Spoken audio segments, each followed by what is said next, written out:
everybody, my name is Aaliyah Garrett and I work for the Sustainability Program at the University of Florida's IFAS Extension Office in Sarasota County. And I want to talk to you about the hidden costs of clothing.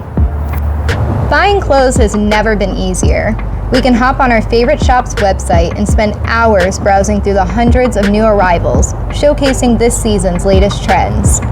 Fast fashion allows consumers to buy more, but what fast fashion retailers don't tell you is the hidden cost behind each purchase. One of the main resources used when making clothing is water. So here to talk to us today about that is Jackie from our Water Resources program at the Extension Office.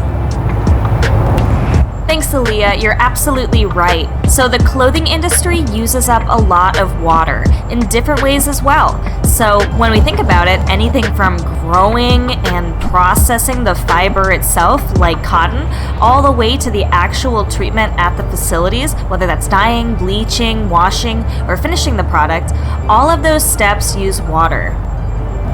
So you might be wondering, exactly how much water is used to make clothing?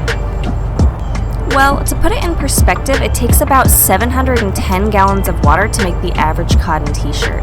That's enough drinking water for one person for 900 days. And imagine, that's just one shirt. These days, a lot of folks are buying multiple pieces of new clothing throughout the year. The fashion industry is the second largest user of water in the world, with an estimated 79 tons of water used per year. That's enough water to fill 30 million Olympic-sized swimming pools. Water used for clothing production and manufacturing has managed to cause a shortage in countries like the United States, India, and China. So beyond using up a lot of water, the fashion industry pollutes our existing water resources and can directly harm our environment. About 80 to 90% of the wastewater from manufacturing is returned to the environment untreated. This water often contains chemicals that are toxic to wildlife, and some have even been found to be carcinogenic when they break down. Beyond polluting our waters directly, pieces made with synthetic fabrics like nylon, polyester, and spandex shed tiny microplastic fibers every time they get laundered. These fibers end up in our waterways and are then consumed by a variety of animals like fish, which we like to eat. So it's not only affecting our ecosystems, but our health as well. You make a great point about microplastics, Jackie. Synthetic fabrics contribute to microplastic pollution and are likely to sit in landfills for up to 200 years before they decompose. And when they do decompose, those textiles generate greenhouse methane gases and release toxic chemicals and dyes into our soil and groundwater supply.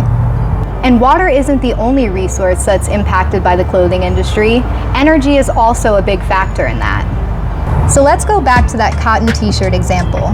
One shirt uses about 15 kilowatts of energy throughout its production, and a pair of jeans, a whopping 69 kilowatt hours, which would be enough energy to run a microwave for 10 minutes a day for an entire year, plus some. We are disposing of clothes at an unprecedented rate, and only about 14% of clothes and shoes end up being recycled. The rest ends up going to landfills, which leads to wasted water, energy, and only worsens our pollution problem. So what can we do to help solve the problem and fight fast fashion waste? Here are some tips you can try out at home to help save our energy and water resources. Buy less, and if you need to buy, then consider secondhand fashion or renting where possible. You can also sell your clothes on online platforms, which is an easy way to make a little extra money while giving somebody else a chance to enjoy them.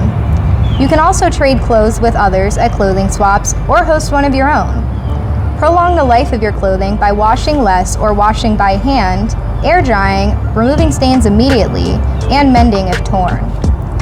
Instead of throwing away no longer needed clothes, see if you can upcycle them. You can add fun patches, paint, dye, or bleach to your clothes to give them a new look, or even cut those old jeans into a new pair of shorts for the summer. If you can, choose high-quality garments and materials that are made to last. Buy from brands that are transparent about their practices.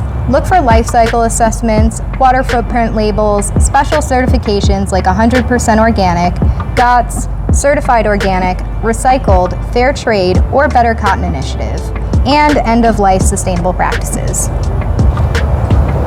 Any little bit counts. Oftentimes people think, I'm just one person, it's not going to make a big difference if I do one of these action items. And if everybody believes that, then it is true. So just do one of the tasks, do any of the action items. Anything you can do really does make a difference.